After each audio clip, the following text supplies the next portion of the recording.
L'immortel Mutombo Dikembe, mesdames, messieurs, bienvenue dans ce magazine réalisé par Canal Studio Satellitaire, un magazine qui mettra en avant ce documentaire que nous avons réalisé pour vous sur la personne de Mutombo Dikembe, que le titre du magazine ou du documentaire est intitulé L'immortel Mutombo Dikembe. Ils étaient sur le terrain. Producteur de ces documentaires, François Emangué, bonjour et bienvenue. Bonjour Paul Tchogo, bonjour à toute l'équipe technique de Canal Studio Satellitaire. Je rappelle que vous êtes journaliste sportif de Canal Studio Satellitaire, présentateur de l'émission Weekend Sport et Zoom Sport. Bien évidemment, Zoom Sport. Voilà, vous avez réalisé un documentaire intitulé L'immortel Mutombo Dikembe, ensemble avec Ryan Mkulumani qui a fait le montage, Andri Kapassi à la prise de vue et Lazik Makoukoula à la réalisation. N'oublions pas Philemon Zaoué Obed du côté de la régie finale de ce documentaire que nous allons tout à l'heure suivre. Mais la question importante que nous voulons vous poser, qu'est-ce qui vous a amené à faire ce documentaire? Premièrement, il faut le souligner, Mutombo Dikembe, c'est une légende pour la République démocratique du Congo. Ce qui nous a réellement motivés, c'est d'avoir appris qu'il a été atteint d'une tumeur au cerveau. C'est une annonce qui a surgi via le média internationaux de la NBA. C'est la raison pour laquelle nous nous sommes dit pourquoi pas réaliser quelque chose pour pouvoir rappeler ou en termes de récompense de tout ce qu'il a fait pour ce pays. De tout ce qu'il a fait pour ce pays, donc combien de temps avez-vous réalisé ce documentaire que nous allons suivre tout à l'heure? En fait, pour être plus précis, ça nous a pris plus ou moins 65 jours. Et après avoir réalisé cela, il y avait plusieurs difficultés, je pense que nous en parlerons. Mais l'essentiel est qu'on a fait notre mieux pour pouvoir obtenir le résultat final. Nous allons laisser la primeur ou l'occasion à tous nos chers téléspectateurs, aussi aux amoureux de cette émission Zoom Sport qui ont l'habitude de vous suivre dans ce magazine, de suivre ces documentaires réalisés par François Emangué, Ryan Mkulumani, Landry Kapassi et Lazik Makoukoula. Ensuite, puis on se retrouve.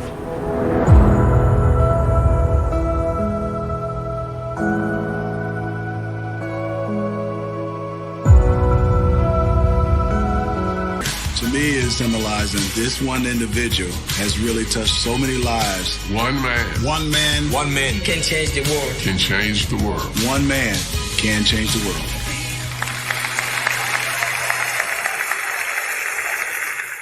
Le sport appelle tout le monde, mais l'abnégation détermine la destinée professionnelle d'une légende, icône ou idole d'une discipline sportive telle que le basketball. Un sport qui ne laisse pas indifférents les hommes de taille élancée. C'est le cas de Mutombo Dikembe, de son nom complet Polondo Mukamba Jean-Jacques Wamutombo. Né le 25 juin 1966 en République démocratique du Congo, un jeune homme de 2,18 m déterminé à faire la médecine se voit devenir All-Star de la NBA grâce à sa taille et ses stops remarquables. Ancien du collège Boboto, sa dernière école secondaire, Mutombo est bon élève, calme, célèbre grâce à sa taille.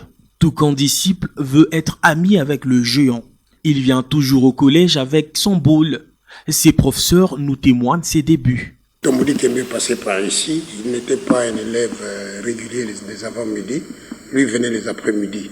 Il venait, je crois, de quelque part et il venait avec son ballon. Il était toujours avec son ballon de basket. Et ce qui nous attirait vers lui, c'était plutôt sa taille. Mutombo Dikembe, c'était parmi les élèves des après-midi qui avaient une taille qui sortait de l'ordinaire. Et tout le monde l'observait de loin. Personnellement, je lui ai donné le cours de géographie, comme il étudiait l'après-midi, je lui ai donné le cours de géographie. C'est ici où il a obtenu son diplôme d'État avant de partir aux États-Unis. Mutombo Dikembe est venu au collège Boto au centre d'autodidacte. C'était un centre, l'un des meilleurs centres d'ailleurs de ce pays, même de cette ville, qui fonctionnait l'après-midi de 13h à 16h30 par là. Et Mutombo était admis en 6e biochimie. Ici au collège, il n'a pas suivi un cursus normal. Il est arrivé comme autodidacte. Les cours se donnaient les après-midi et il était autodidacte. Donc c'est un élève qui est passé par ici. qui n'était pas dérangeur, qui n'était pas très brillant, mais qui était un élève normal, hormis sa taille. J'avais vu un élève au fond de la classe en 4e B, où c'était la 6e B, dans sa classe, mais dont le genou était toujours au-dessus du pupitre. Alors, à l'époque, on appelait citoyen, je l'avais de prier de bien s'asseoir. Il s'était débattu, bon, ses genoux étaient disparus. Mais j'ai fait le tour quelques temps après, ses genoux étaient dehors. Ses amis, ses collègues, murmuraient un peu, riaient un peu, se moquaient de lui. Alors, je m'étais retourné. En soi, je m'étais retourné comme il m'avait énervé, qu'il ne s'asseyait pas bien. Je m'étais retourné pour lui dire un mot. Pas un mot gentil, pour lui faire des reproches. Mais je me retrouve devant quelqu'un je me retourne, avec toute ma chevelure, je l'attrape juste au niveau de la hanche. Chaque après-midi, il venait avec son ballon de basket. Et dehors là-bas, de par sa taille, il voyait nos classes ici en bas. Et il demandait si le prof était là-dedans. Si nous faisons un tour, là où se trouvait le terrain de basket, maintenant c'est un nouveau bâtiment de la section comme ça qui n'est pas encore achevé. Mutombo avait souvent son ballon. Et de là, de bas là, Mutombo de sa taille, il pouvait voir si le prof est là ou pas. Et moi, ma petite taille ne me permettait pas d'être perçu, vu à travers la fenêtre. Parfois, je demandais, est-ce que le prof Nzeza est là? Et moi, parfois, j'ai relevé mes talons pour dire, je suis là. C'est dans cette salle que la légende a étudié. À quelques mètres, il y avait un terrain de basketball dans lequel il s'amusait de temps en temps. Aujourd'hui, ce terrain est supprimé par un bâtiment inachevé. Mais son terrain de basket est maintenant déplacé dans une salle de gymnastique. Là, ici, c'était le terrain de volley, pas le terrain de basket. Voilà.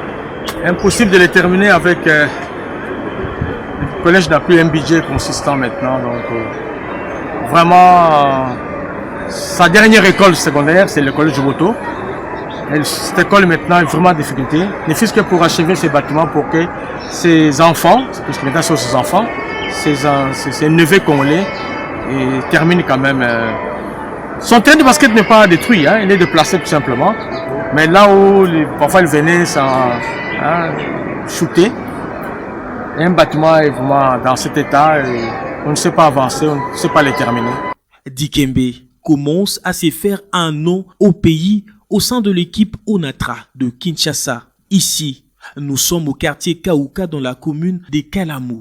C'est dans ce terrain appelé cercle de l'ex-Onatra que la légende surnommée Deke Mutombo accompagnait souvent son grand frère qui jouait au basket et qui lui a donné l'envie de jouer également au basket ainsi que de faire ses premières épreuves au terrain de l'IMCA avant de partir aux États-Unis. Il y avait la grande rivalité en basketball entre l'équipe du basket club Onatra. Il y avait le basket club Matongé, Oxel Trabeton, qui était sponsorisé à l'époque. Donc il y avait une grande rivalité. Et dans l'équipe de Onatra, il y avait un certain grand frère de Mutombo, Ilo, qui était un excellent basketteur. Alors, Mutombo Dikembe accompagnait son grand frère. Donc c'était les porteurs de la mallette, les porteurs du sac de son frère aîné, avec les équipements. Les grands frères arrivaient comme tout grand frère, avec les petits frères derrière.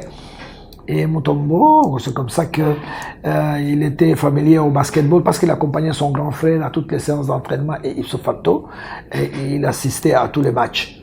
Et nous, là-bas, nous tous, on admirait sa taille, à se moquer de lui. Il y a des gens qui les provoquaient. Et tu vois, le basket, moi, il me disait toujours, basket, des choses comme ça, on rigolait un peu, parce qu'il est très sympa.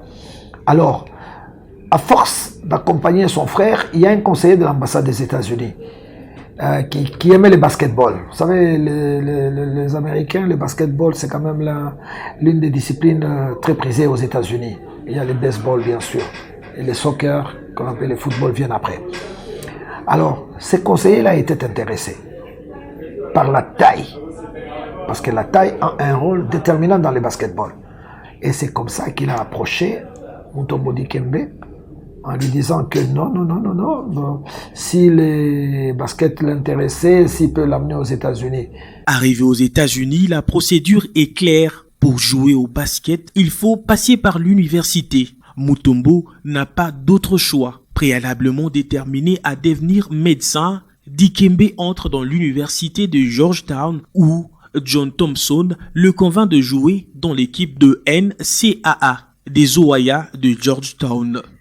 Son professeur de biologie, M. Jean-Denis Ndieza, est la première personne à qui Mutombo Dikembe avait confié sa passion de faire la médecine. On échangeait beaucoup.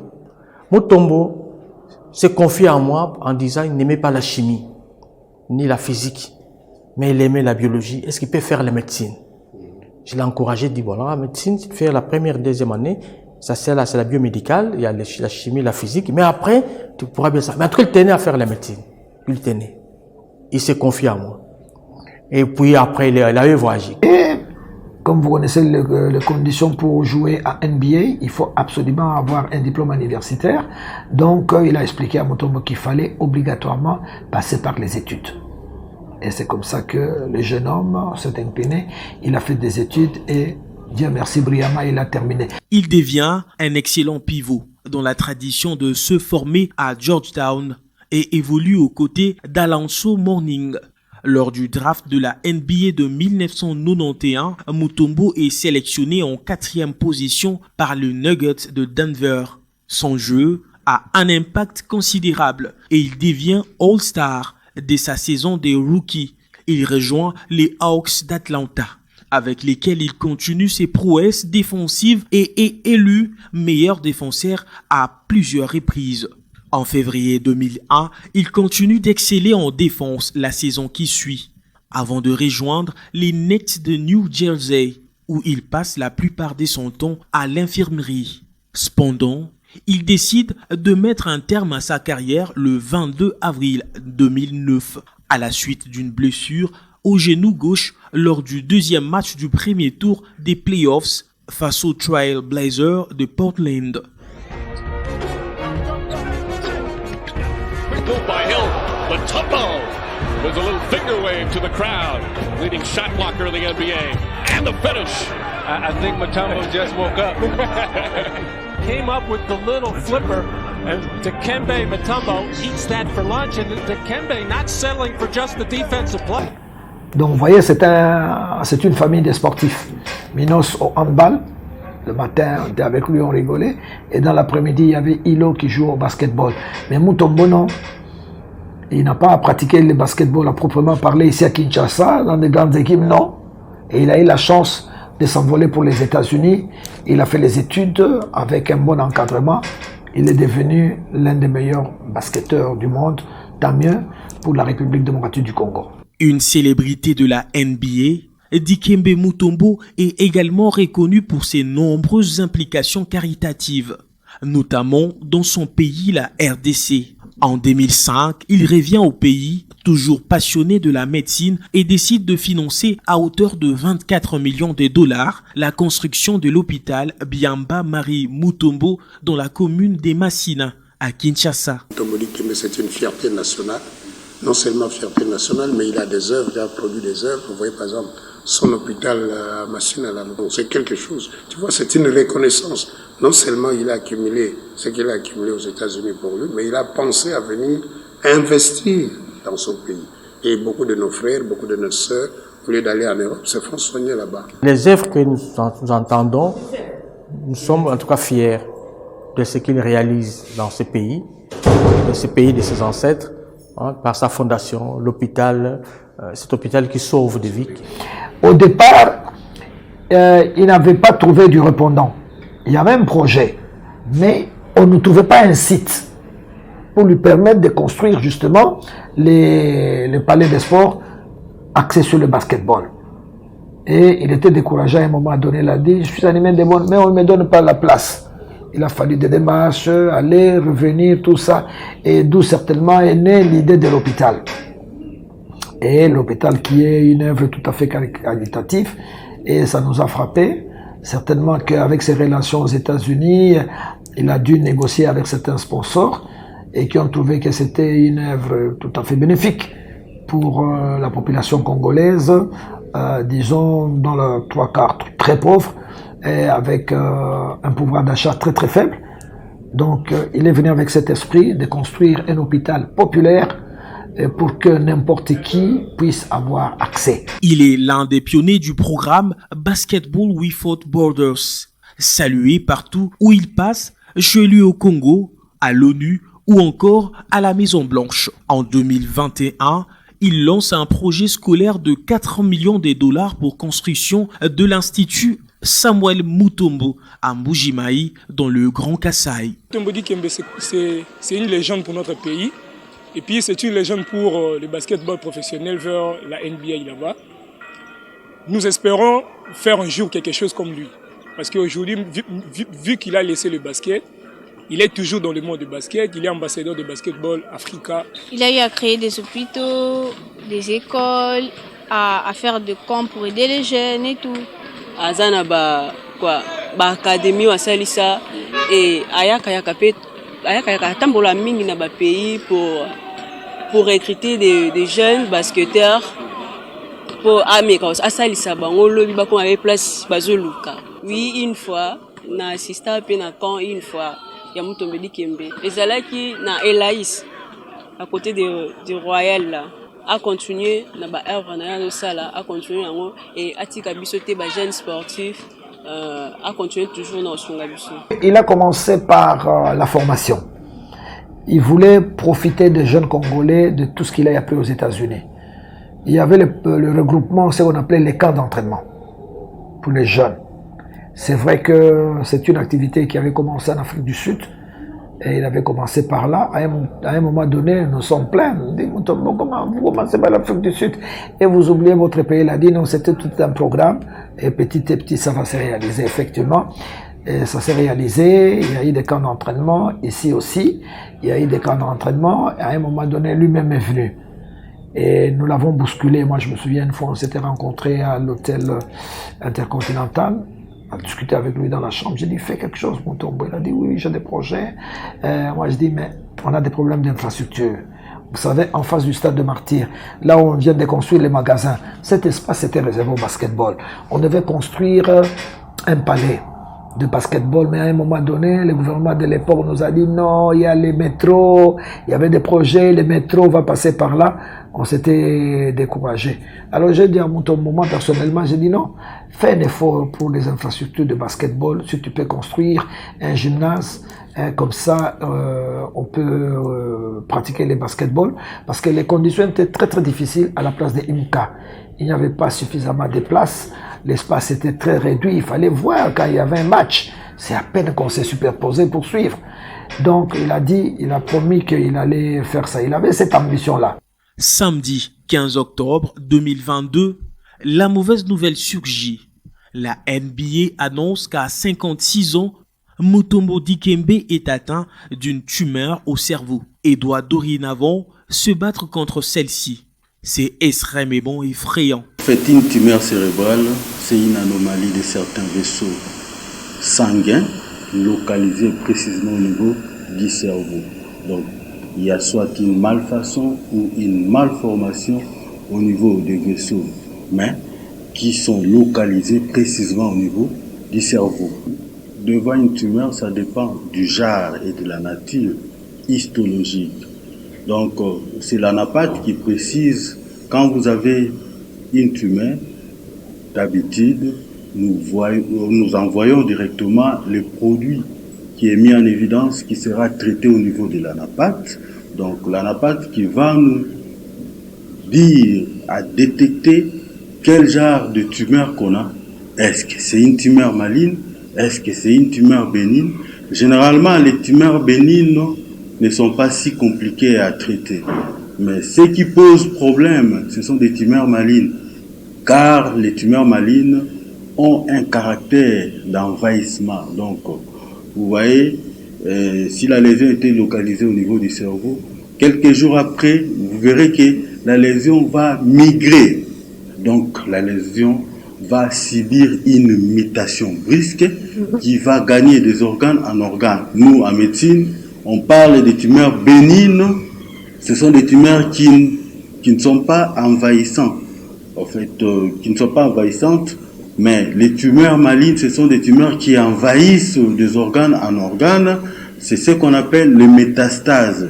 Ce sont des tumeurs qui métastasent des organes en organes. Donc ça gagne d'autres organes. Donc vous pouvez avoir une tumeur, une maladie, une malfaçon, une malformation au niveau de la tête. Quelques jours après, cette malformation atteint les poumons. Après les poumons, ça migre vers l'estomac, ça peut aussi migrer au niveau du duodénum, ça peut migrer au niveau du rein. Au vu de ses multiples implications caritatives dans son pays et son village natal, qui laisse d'aucuns indifférents, tout le monde veut voir le pivot iconique des années 1990 et 2000 se rétablir le plus vite possible. La maladie dont il est en train de souffrir, vraiment nos prières l'accompagnent pour que Dieu puisse le visiter. C'est un garçon que nous aimons beaucoup, qui a fait l'honneur d'ici. Je chante bonne guérison et que Dieu le protège. Sa famille et nous autres, nous devons juste le soutenir par nos prières, que Dieu puisse le guérir, regarder un peu ses œuvres, ce qu'il a pu faire pour le jeune. Je lui souhaite des bonnes guérisons. Je souhaite qu'il ait une bonne guérison à Bika pour qu'il continue l'œuvre à Sala. Avec les gens de aider les jeunes, surtout les jeunes africains, je souhaite une bonne guérison à Bika parce que, à part hier, tout le monde, les gens ont soutenir les jeunes. Il avait vraiment l'ambition pour Nabiso, que les jeunes vont évoluer, pour ça, les jeunes congolais vont être en Amérique comme en Europe, c'était ma besoin pour Nabiso. Nous prions surtout pour la guérison à Bika vraiment, et ça, surtout pour Nabiso, les jeunes congolais. Dieu lui protège, parce que j'avais appris, il était à Atlanta, près des grands professionnels là-bas. À ce que je sache, il a été sorti du traitement et tout. Ça s'est bien passé. On espère attendre les nouvelles gens que tout s'est bien passé. Mutombo, quand tu verras ces documentaires, tu vas me reconnaître. Moi, je n'ai plus de cheveux, c'est de belles chevelures réparties. Nous sommes des cœurs. Nous, tes enseignants, nous les Congolais, moi particulièrement, je suis de cœur avec vous et nous te soutenons dans cette dure épreuve. Nous sommes sûrs que le Seigneur, notre Dieu, va te sortir de cette situation et tu vas reprendre ta vie normalement. Sois fort. Et le personnel soignant et toute l'équipe qui s'occupe de notre grand héros, Mutombo Dikembe, nous sommes de cœur avec lui et nous savons que là où il est, il y a déjà un plateau technique très avancé, très adéquat pour une bonne prise en charge. Donc, nous osons croire que ça ira très bien. Pour moi, c'est un modèle à suivre. C'est pour ça que nous les soutenons de tout cœur. Pour le moment, il souffre d'une tumeur au cerveau, mais nous mettons tout cela en prière. Je crois qu'avec l'aide de Dieu et avec les soins qu'il est en train de recevoir aux États-Unis, il va vite se rétablir pour servir d'exemple à notre génération. Contrairement aux rumeurs qui circulent sur la toile, Mutombo Dikembe est vivant et est actuellement traité à Atlanta, capitale de l'État de Georgie, aux États-Unis. Opéré avec succès, la légende congolaise se porte. Finger, to me, is symbolizing this one individual has really touched so many lives. One man can change the world. Can change the world. One man can change the world.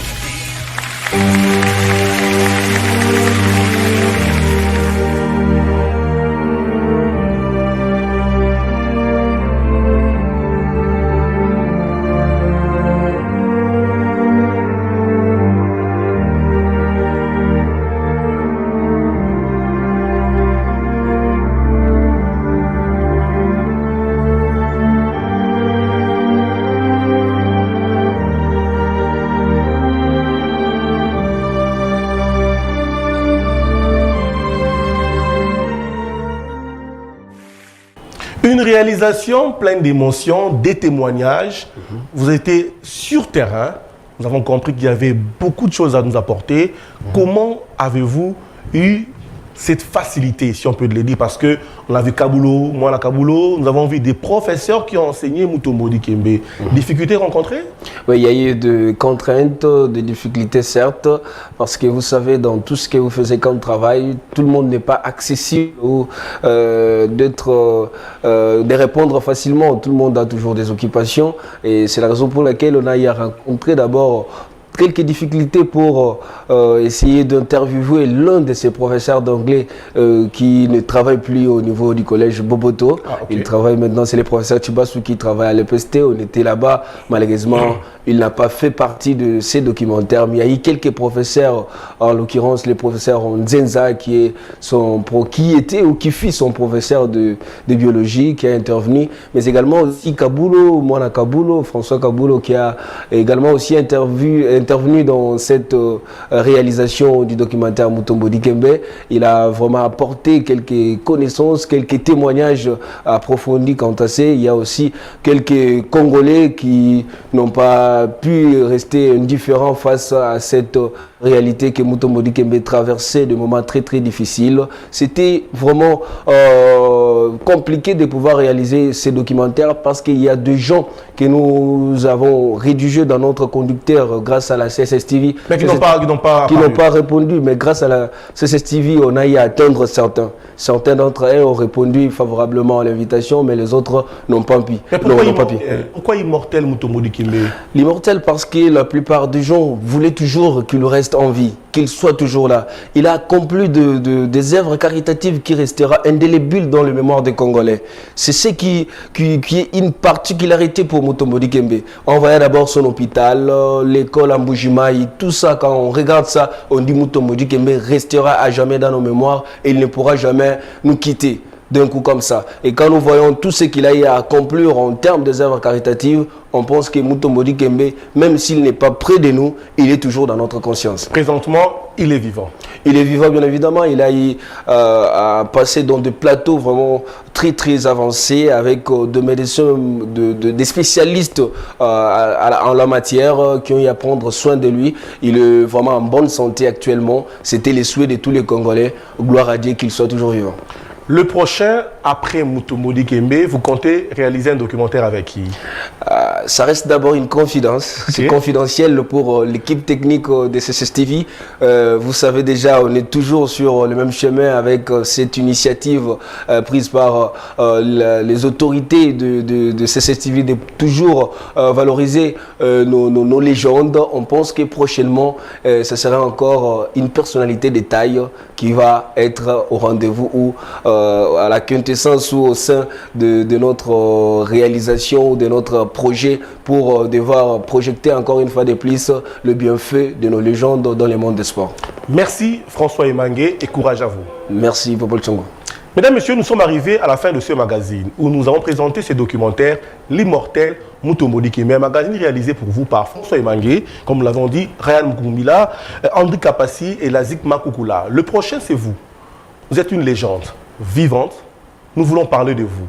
Donnez-nous accès, le numéro est là et affiché. Contactez l'équipe de CS Télévision, nous viendrons vers vous. Vous êtes là pour faire parler l'histoire et l'histoire va être dite par vous. Mesdames, Messieurs, merci à vous qui nous avez suivis. Restez branchés sur Canal Studio Satellitaire. À la prochaine.